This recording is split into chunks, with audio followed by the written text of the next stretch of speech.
కవిత గారు బెయిల్ మీద బయటకు వస్తున్నటువంటి సందర్భంగా నేను కొన్ని విషయాలు గుర్తు చేయదలుచుకున్నా.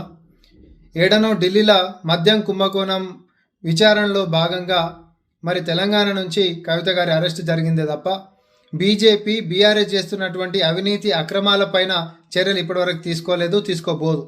ఎందుకంటే గత 10 సంవత్సరాలుగా కూడా రాష్ట్ర వనరులను కొల్లగొట్టినటువంటి బీఆర్ఎస్ నాయకుల మీద బీజేపీ ఏ రోజు కూడా చర్యలు తీసుకోలేదు. కానీ ఎన్నికలప్పుడు మాత్రం స్వయాన ప్రధానమంత్రి గారే ఇక్కడ తెలంగాణకు వచ్చి అన్ని ఆధారాలు కూడా ఆయన టేబుల్ మీద ఉన్నాయి. ఇది ఒక పెద్ద అవినీతి కుటుంబం అని, ఈ కుటుంబం ఎంత డబ్బులు సంపాదించిందంటే దేశ రాజకీయాలకే డబ్బులు పంపించేటంత సొమ్ము ఆర్జించిందని చెప్పి స్వయాన ప్రధానమంత్రి గారే అన్నారు. ఆయన కాడ ఆధారాలు ఉంటే ఆపేటోడు వాడు, కానీ వాళ్ళు చర్యలు తీసుకోరు. ఎందుకు అనంటే తెర వెనకాల బీజేపీ బీఆర్ఎస్ ఒకటే కాబట్టి, వీళ్ళిద్దరికీ కూడా కామన్ శత్రువు కాంగ్రెస్ పార్టీ మాత్రమే కాబట్టి, ఎన్నికలప్పుడు మాత్రమే ఈ డ్రామాలు ఆడతారు కాబట్టి.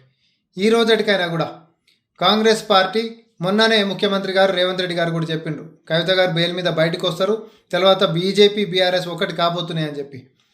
ఈరోజు బీజేపీకి నిజంగానే చిత్తశుద్ధి ఉంటే గత పాలన మొత్తం కూడా అవినీతిమయమైనటువంటి బీఆర్ఎస్ నాయకుల పట్ల చర్యలు తీసుకోవాలి. అక్కడ ఎక్కడనో ఢిల్లీలో జరిగినటువంటి విచారణలో భాగంగా మాత్రమే ఒక కుటుంబ సభ్యురాలైన కవిత గారు అరెస్ట్ అయినరు. కానీ రాష్ట్రంలో చేసినటువంటి అవినీతి అక్రమాల మీద కల్వకుంట్ల కుటుంబం మొత్తం కూడా ఊసలు లెక్కబెట్టాల్సినటువంటి అవసరం ఉంది. ఊసలు లెక్కబెట్టబోతున్నారు అనేటటువంటి నమ్మకం కూడా మాకుంది.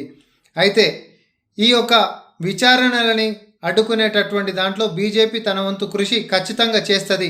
చేయకపోతే వాళ్ళే కూడా కేసులు పెట్టి మీకుంటున్నటువంటి ఆధారాలతోటి కుటుంబాన్ని లోపల పంపించేటటువంటి దాంతో మీ యొక్క చిత్తశుద్ధి ప్రకటించాల్సిందిగా బీజేపీని డిమాండ్ చేస్తా ఉన్నాం.